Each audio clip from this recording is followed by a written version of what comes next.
I remember my first day walking past the lines of animal control trucks. I think 127 animals were dropped off just that day. I need you all to take this super seriously. Like, if we talk about something last week, like the missing things, if we talk about something like the posting, like, let's get it done. More animals were losing their lives here than anywhere else in the country.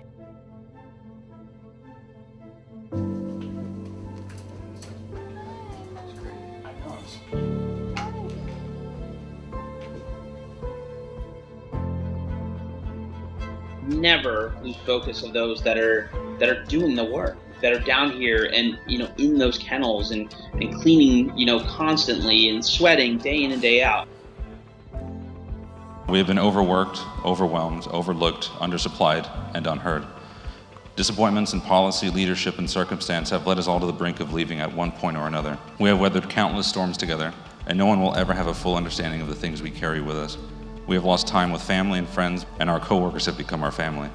We have spent countless days off, sweating in the kennels and in the vans.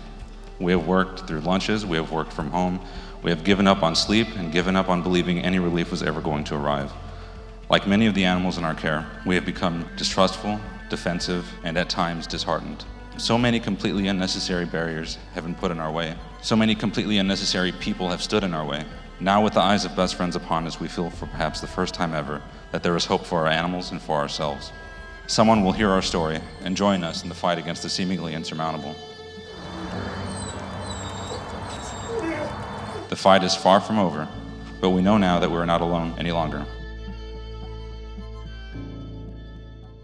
Thanks for being here. Like you saw in that video, I want to share more about how our shelter in bed program works.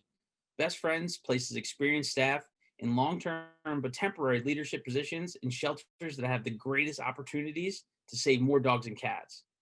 Then we work side by side with shelter staff to innovate new ideas, implement programming, improve operations, and provide support, all aimed at improving staff morale and expertise and increasing the number of lives saved. I was at Palm Valley Animal Society for 2 years, and by working together, we really were able to turn things around there. This shelter once killed more dogs and cats than any other shelter in the country, simply because they were overwhelmed and under-resourced. But now, they've gone from a save rate of only 23% in 2016 to achieve a 92% save rate year to date. We all know that amazing achievements like these aren't just numbers. They represent precious lives saved.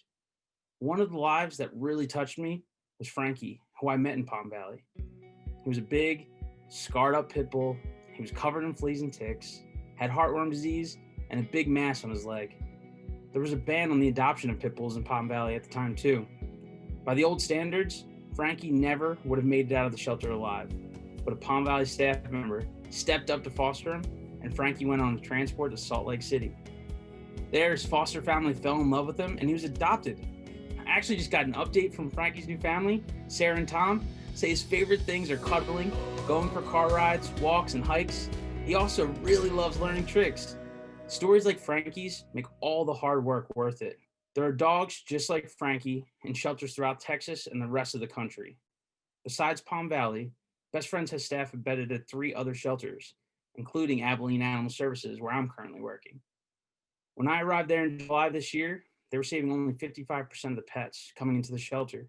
By September, we got that save rate up to 87% by doing things like launching a new foster care program and opening the shelter for adoptions on Saturdays. In addition to in-bed programs, which you can probably tell are really near and dear to my heart, Best Friends currently has 24 active mentorships as well. Mentorships are a really cool way to support shelter partners by matching them up with Best Friends staff who can give them expert help and guidance on all kinds of subjects, like community cat programs. In Palm Valley, in Abilene, and with our other embeds and mentorships, we're transforming shelters into places where every dog and cat has inherent value, and where homeless pets get the support and second chances they deserve. It's a huge victory for the animals and for the people who care for them too. We have a lot more work to do to bring the entire country to no kill, but because of you, that work is possible, and it's incredibly impactful. On behalf of dogs like Frankie, stray cats, and lab cats, and all the dedicated people I've been honored to work alongside, Thank you.